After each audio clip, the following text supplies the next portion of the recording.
આજે તાલીમની અંદર પણ મિત્રો વિચાર કરો કે જે નાસ્તો હોય એ નાસ્તાનું જે બજેટ હોય એમાં પણ કટકી થાય. દેશનો શિક્ષક નીડર અવાજથી બોલી શકતો નથી, એ દેશ બરબાદ થઈ જાય છે. તો શું આપણે આપણા દેશને બરબાદ થવા દેવો? જો કરીશ તો મને સસ્પેન્ડ કરી દેશે કે મને કંઈક મારા સાથે કોઈ પણ પ્રકારની સજા થઈ જશે. તો આ ડરથી જો શિક્ષક બોલી રહ્યો નથી તો દેશનું નિર્માણ કઈ રીતે કરશે? ડરો છો?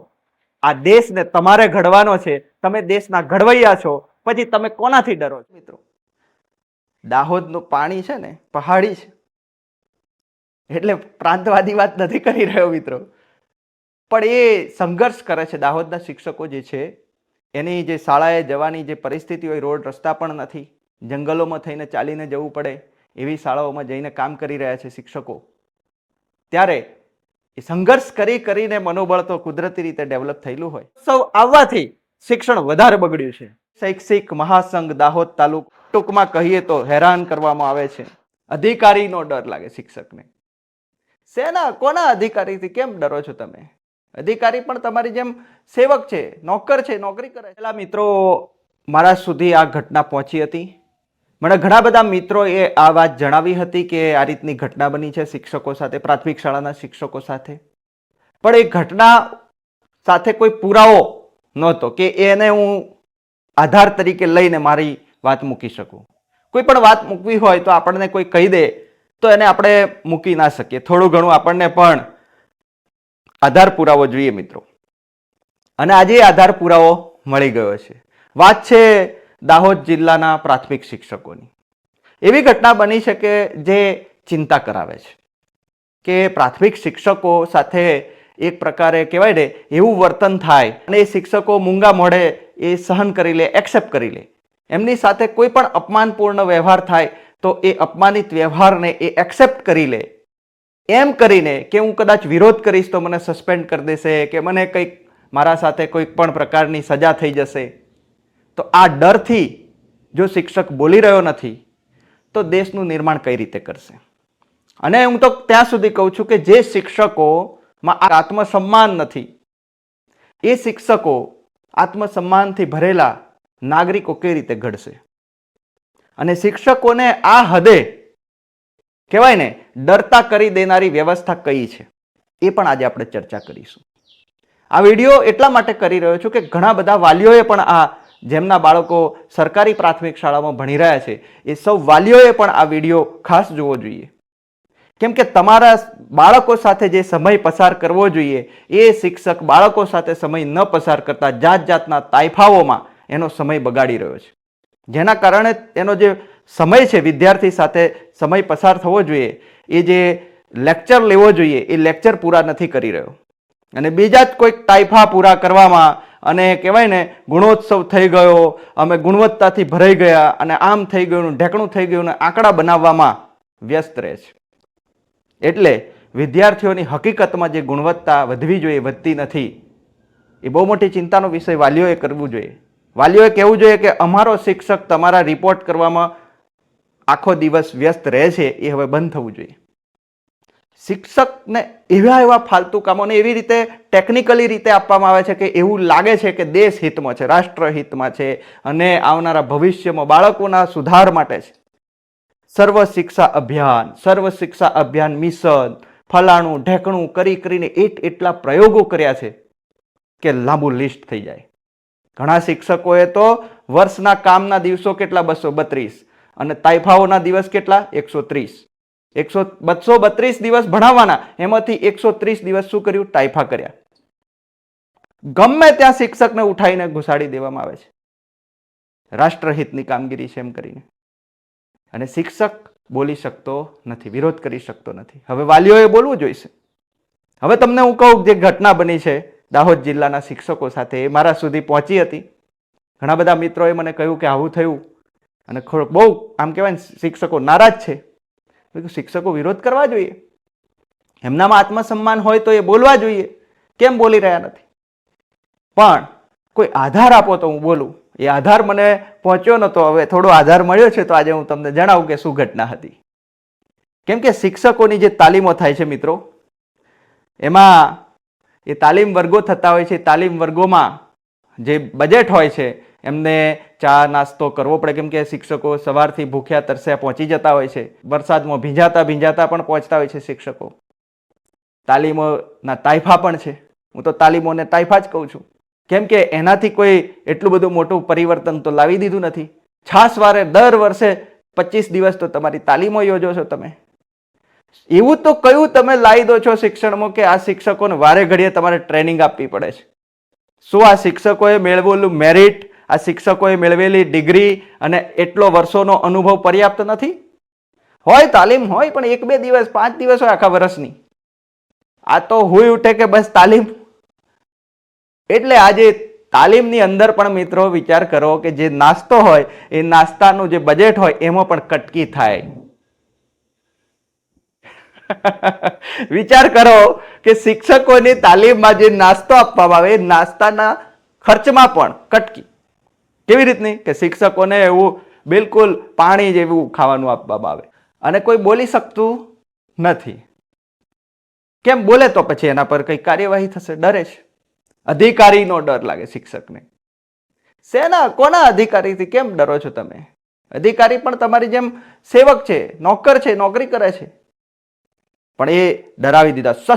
ઘણા અધિકારીઓના તો નિવેદનો હોય, સસ્પેન્ડ કરી દઈશું એમ.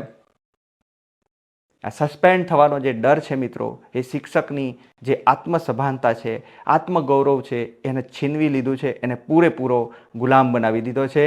અને એના કારણે એ જે એના અવાજમાં જે તેજ હોવું જોઈએ, ઓજસ હોવું જોઈએ, મરી પરવાર્યું છે. એટલે મેં કીધું કે તમે કેવા શિક્ષક છો કે જે તમને તાલીમ વર્ગની અંદર અંગૂઠા પકડાવે અને તમે અંગૂઠા પકડી લો છો. તમે એટલું નથી કહી શકતા કે વિદ્યાર્થીઓને પણ હવે અંગૂઠા પકડાવવા, એ સજા કરવી એ ગુનો છે. તમે કેમ ના બોલ્યા? અને તમે શિક્ષક તરીકે આત્મ ગૌરવની ભાવના ક્યાં ગઈ તમારી? અને એ શિક્ષકોનો આત્મા જાગ્યો. દાહોદ છે મિત્રો, દાહોદનું પાણી છે ને પહાડી છે. એટલે પ્રાંતવાદી વાત નથી કરી રહ્યો મિત્રો, પણ એ સંઘર્ષ કરે છે. દાહોદના શિક્ષકો જે છે એની જે શાળાએ જવાની જે પરિસ્થિતિ હોય, રોડ રસ્તા પણ નથી, જંગલોમાં થઈને ચાલીને જવું પડે, એવી શાળાઓમાં જઈને કામ કરી રહ્યા છે શિક્ષકો. ત્યારે એ સંઘર્ષ કરીને મનોબળ તો કુદરતી રીતે ડેવલપ થયેલું હોય. તો ઘણા શિક્ષકોએ રજૂઆત કરી છે. પ્રાથમિક શૈક્ષિક મહાસંઘ દાહોદ તાલુકો, राष्ट्र के हित में शिक्षा, शिक्षा के हित में शिक्षक, शिक्षक के हित में समाज. सूत्र तो જો કેવું લખ્યું છે અને શિક્ષકોની હાલત તો જુઓ. પ્રાથમિક શૈક્ષિક મહાસંઘ દાહોદ તાલુકો લખે છે, શું લખે છે? અખિલ ભારતીય રાષ્ટ્રીય શૈક્ષિક મહાસંઘ સંલગ્ન. અને લખે છે શું? જાવક નંબર 63 નો 13/9/2025 નો પત્ર છે. પ્રતિ અધ્યક્ષ શ્રી, મહામંત્રી શ્રી, અખિલ ભારતીય રાષ્ટ્રીય શૈક્ષિક મહાસંઘ જિલ્લો દાહોદ. ધોરણ 3 થી 8 શિક્ષક તાલીમ બાબત તાલીમાર્થી શિક્ષક શ્રીઓની રજૂઆત. રજૂઆત શું છે મિત્રો?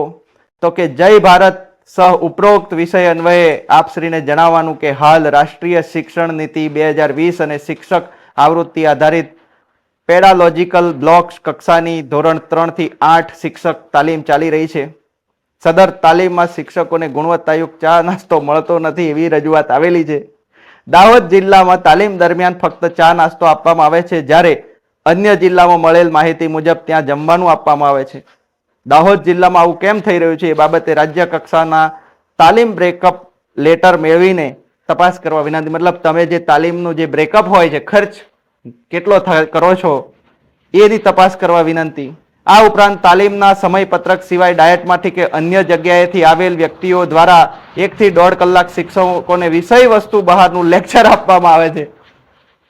તાલીમ લેવા ગયા એ બાજુ પર રહી જાય ને ફાલતુ બધી ચર્ચાઓ કરવામાં આવે, ડરાવવામાં આવે. એક રીતે કહેવામાં આવે તો ડરાવવામાં આવે. એટલે કેવી રીતે ડરાવવામાં આવે આગળ લખ્યું છે જો. અને દરેક શિક્ષક માટે ફરજિયાત અહેવાલનું લખાણ પણ કરેલ છે. અને આ ઉપરાંત માછલી પકડવી જેવા વિષય પર દરેક શિક્ષકને ફરજિયાત બોલવું તેવો આગ્રહ રાખવામાં આવે છે. આ ઉપરાંત 5 વાગ્યા પછી પણ ક્યારેક શિક્ષકોને તાલીમમાં બેસાડવામાં આવે છે. ટૂંકમાં કહીએ તો હેરાન કરવામાં આવે છે. ઉપરોક્ત બાબતોને ધ્યાને લઈ શિક્ષકોના હિતમાં યોગ્ય રજૂઆત કરી કાર્યવાહી કરવા વિનંતી. પત્રમાં મિત્રો જે વાતો ગર્ભિત રીતે રજૂ થઈ છે અંગૂઠા પકડાવી દેવા, શિક્ષકને ડરાવવો, સતત ડરાવવો, જો તમે આમ નહીં કરો તો તમારા પર આમ થઈ જશે, ફલાણું થઈ જશે, ઢેકણું થઈ જશે. શિક્ષક એની શાળાનું સારું દેખાય એમ કરીને એ શિક્ષક મહેનત કરતો હોય, એને તો એમ હોય કે મારી શાળાનું સારું દેખાય, પણ પેલા લોકો તો એનો આંકડો લઈ અને ઉપર એમનું સારું દેખાડતા હોય છે. આ બધા ખેલ સામે શિક્ષકો હવે બોલી રહ્યા છે, એનો આનંદ છે. પણ મિત્રો, છેલ્લે એટલું જ કહીશ કે જે દેશનો શિક્ષક આત્મસન્માનથી ભરેલો નથી અને જે દેશનો શિક્ષક નીડર અવાજથી બોલી શકતો નથી, એ દેશ બરબાદ થઈ જાય છે. તો શું આપણે આપણા દેશને બરબાદ થવા દેવો જોઈએ? આ સવાલ છે. અને આ સવાલ સાથે રાજ્યના તમામ વાલીઓને હું એ પ્રશ્ન પણ કરું છું કે તમારી સરકારી પ્રાથમિક શાળાના જે શિક્ષકો છે એને તમે ના કહેશો કે કેમ ભણાવતા નથી.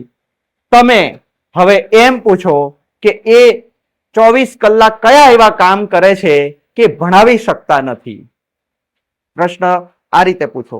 રાજ્યના તમામ વાલીઓને પણ અપીલ કરું છું કે તમારા બાળકોનું ભવિષ્ય જો બગડી રહ્યું છે તો ખોટા ખાલી તાઇફાઓથી બગડી રહ્યું છે, ફલાણા ઢેકણા તાલીમ વર્ગોથી બગડી રહ્યું છે. કેમ કે શિક્ષક જે છે એ તમારા બાળકો સાથે વર્ગખંડમાં સમય પસાર કરી શકતો નથી.